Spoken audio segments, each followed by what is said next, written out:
Nanti nangis-nangis sendiri di mobil, Tuhan kenapa bisa begini. Mami tahu nggak kalau Mami cerita kayak gitu tuh, I feel so peace and calm. And when I wake up in the morning, Mika nggak marah-marah. Serius nih mau dilepas nih Tuhan, sayang banget.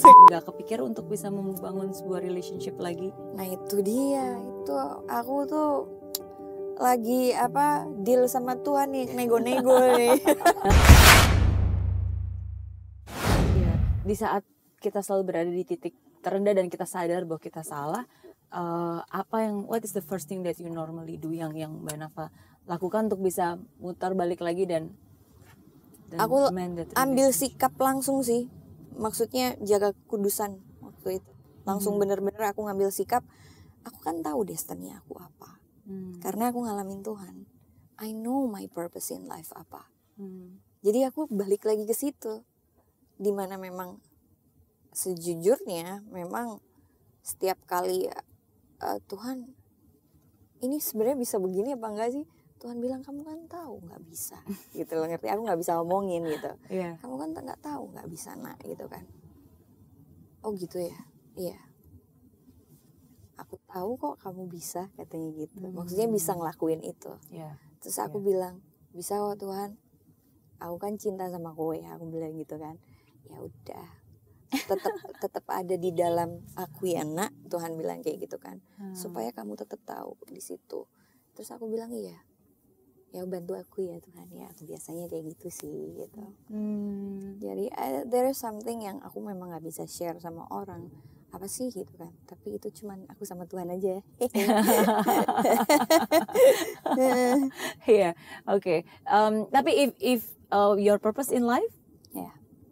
Do you mind sharing what is your purpose in life? Wow, I have very big destiny actually. Aku bakal preaching sih, keliling. That's my destiny. Okay, maybe I share with you what is my purpose in life. Karena sometimes kadang-kadang aku merasa bahwa I know about passion, I know about purpose in life itu juga bukan pas lagi saya muda sih. Justru di saat-saat saya lagi masih galau-galau gitu kan, merasakan kekosongan dalam hidup gitu kan. So what is my purpose? Karena saya percaya setiap manusia itu di hidup ini harus ada purpose. Betul. Benar nggak? Okay, and then ini terjadi ketika aku lagi hamil juga. Waktu itu aku baru ingat bener tahun 2008 aku lagi hamil anak pertama. Terus aku tulis my purpose in life is I want to be significant as God's living miracle, to enjoy every single moment of my blessed life with my loved one, and to testify my blessed life story to the world as a gift of love for myself and others. Gitu. Dan itulah yang aku lebih kayak Petrus sih sebenarnya. Okay. Iya kan? Yeah. Ya udah gitu. Okay. So okay. but that's good karena ya again I guess kalau buat saya pribadi sih ketika kita tahu apa yang menjadi purpose kita, maksudnya kita memfokuskan ke depan. Jadi sometimes ketika kita belok kiri, belok kanan dan kita nggak tahu dan lepas arah dan kita merasa ini benar nggak ya gitu. Yang penting kita tahu arah tujuannya ke situ gitu. Jadi itu sih yang kalau buat saya pribadi itu it really helps me a lot karena even every single hal yang membuat saya sulit, menderita, susah atau mungkin kegagalan, ya bagi saya pada akhirnya ya maybe this is my destiny so that I can testify. The bigger the test, the bigger the testimony. Yes, right? I agree. I agree. Iya, cuma going through that process, apalagi ketika mungkin kita belum ada endingnya, belum ada kemenangannya. Betul. Itu sometimes kalau for me personally is hard untuk bisa mengadjust antara is it really a hope in God or is it a false hope gitu. Yes, I agree. Benar gak sih? Benar banget. Sangat-sangat benar banget. Iya. Terus kalau dari Nafa sendiri gimana? How do you convince yourself that this is really what God wants you to process, to go through? Ya mungkin karena pengalaman itu sendiri sih, kayak karena kita ngalamin sendiri gitu, kayak perjumpaan itu sendiri secara pribadi, makanya kita benar-benar jadi tahu gitu. Tapi kan memang manusia itu kan punya free will, ya kan? Pada saat kita bilang Tuhan, oke, aku letakkan free will aku ke Tuhan nih. Berarti kan kita udah nggak punya lagi hak bebas itu. Hak bebas kita udah diambil sama Tuhan, kita udah nggak punya lagi. Berarti kan kita harus bilang ya untuk apa aja yang Tuhan mau. Itu kalau sampai aku bisa ke level itu, sebenarnya ya itulah yang menjadi impian aku juga gitu loh, ngerti gak sih? Karena semua hal yang Tuhan akan lakukan terhadap aku semuanya akan digenapi, semuanya akan terjadi lah istilahnya kayak begitu. Nah masalahnya itu yaitu sekarang kan di aku sendiri, apakah aku mau, apakah aku willing untuk melakukan semuanya itu, sementara kan nggak ngerti nih apa yang bakal terjadi nih di depan gitu kan. Kayaknya ya udah aku cuman bilang jamin aja, jamin aku Tuhan, itu aja sih sebenarnya. Kayak secara manusia kayak aku kan kayak I'm a single, I'm not, nggak terlalu jelek juga gitu kan. Kadang-kadang kan suka mikirnya gitu, wah masih inilah itu apa segala macam, belum lagi temen ngomong ini segala macam, besok dikenalin sama temen apa segala macam. Gila kalau secara dunia, apa yang dunia tawarkan it's so wow gitu, ngerti gak sih? Yang kelihatan sama yang nggak kelihatan, ngerti gak sih? Yang nggak kelihatan tapi lu bisa ngerasain gitu loh. The presence is in there, the relationship is in there. Sementara yang dunia tawarkan kan kelihatan mata, gitu. Sampai pada akhirnya kamu bisa bilang, oke, ya udah, serius nih mau dilepas nih Tuhan, sayang banget. Kadang-kadang suka begitu, ngerti gak sih? Lucu hubunganku tuh sama Tuhan. Aduh, ayal-ayalan juga kadang-kadang. Tapi nggak kan tadi kan mungkin banyak yang ngejodohin Nafa, atau mungkin banyak yang berpikir maybe it's time to move on, get you know like siapa tahu bertemu dengan orang yang mungkin bisa membawa Nafa menjadi lebih baik lagi spiritually, relationship dan semuanya gitu. Tapi nggak kepikir untuk bisa membangun sebuah relationship lagi. Nah itu dia, itu aku tuh lagi deal sama Tuhan nih, nego-nego nih. Belum dapet izin sih sampai sekarang. Nggak ada lampu hijau, nggak ngomong apa-apa dia. Pokoknya dia tahu, pokoknya kamu udah tahu apa mauku gitu loh, ngerti gak sih? Mungkin ini yang seringkali membuat orang jealous atau envy ya, ketika kita bertemu dengan seseorang yang kok kayaknya bisa segitu ngobrolnya dengan Tuhan. Maksudnya bisa, how do you know? Maksudnya bagaimana caranya bisa membangun relationship sampai sedekat itu, sehingga bisa ngobrol seperti itu dan bisa belum dikasih lampu hijau nih gitu kan? Tahu dari mana belum dikasih lampu hijau? Sometimes kan kadang-kadang sebagai manusia kita suka menginterpret sendiri. Maksudnya sering gak sih? Ada firman Tuhan bilang kayak gini, dombaku akan mengenal suaraku. Jadi aku mengenal bagaimana Tuhan bicara sama aku, karena aku intim sama dia gitu. Kan Tuhan sendiri yang udah ngomong di firman Tuhan, dombaku akan mengenal suaraku. Tuhan yang ngomong, bukan aku loh Mbak.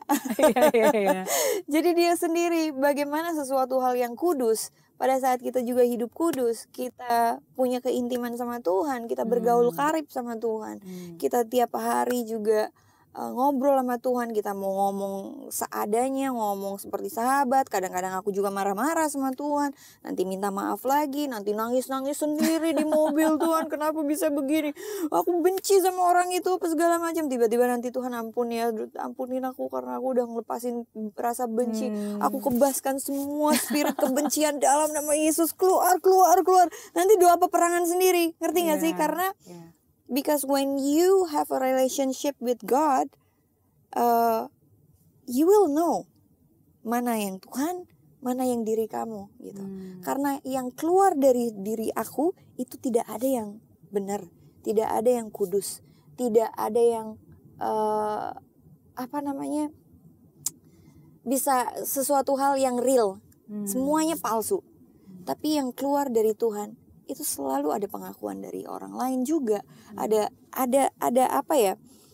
peneguhan, ngerti nggak sih? Ada something yang itu dia gitu, itu Tuhan kayak gitu loh, ngerti nggak sih? Ada peneguhan, ada konfirmasi di hati aku ini Roh Kudus gitu. Iya, iya.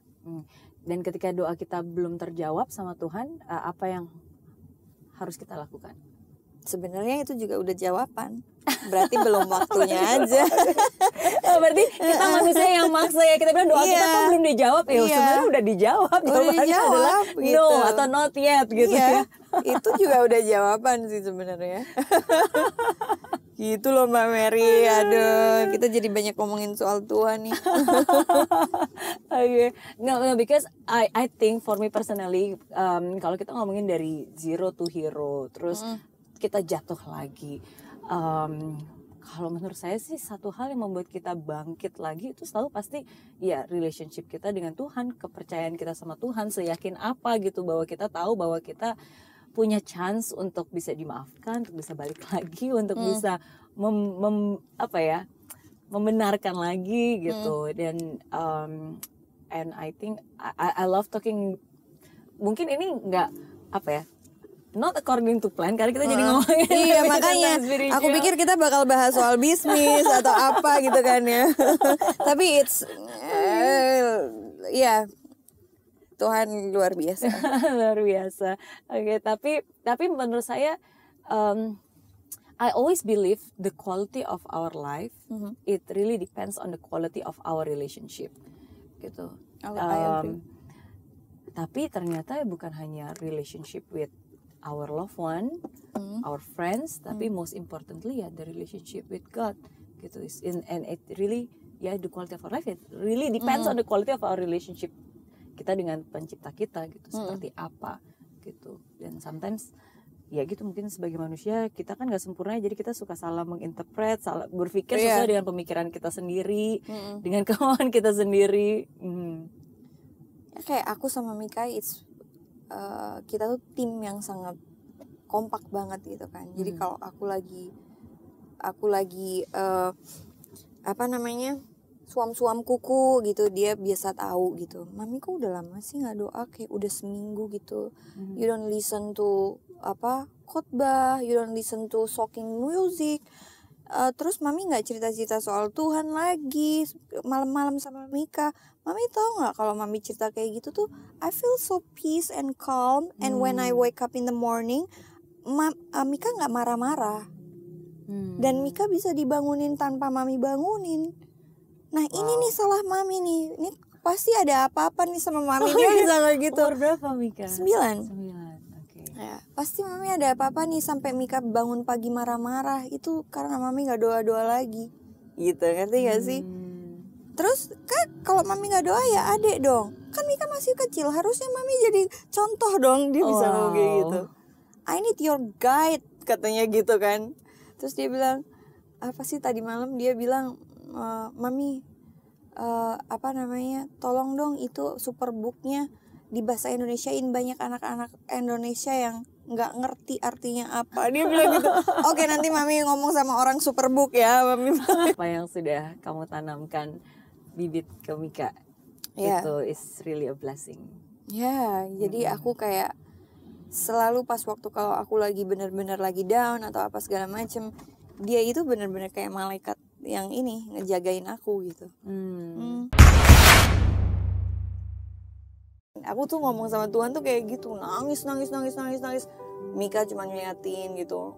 Udah Mami nangisnya? Belum. Aku bilang gitu. Oh terlalu bucin, nggak bisa move on, terlalu bucin. Ada yang ngomong kayak gitu.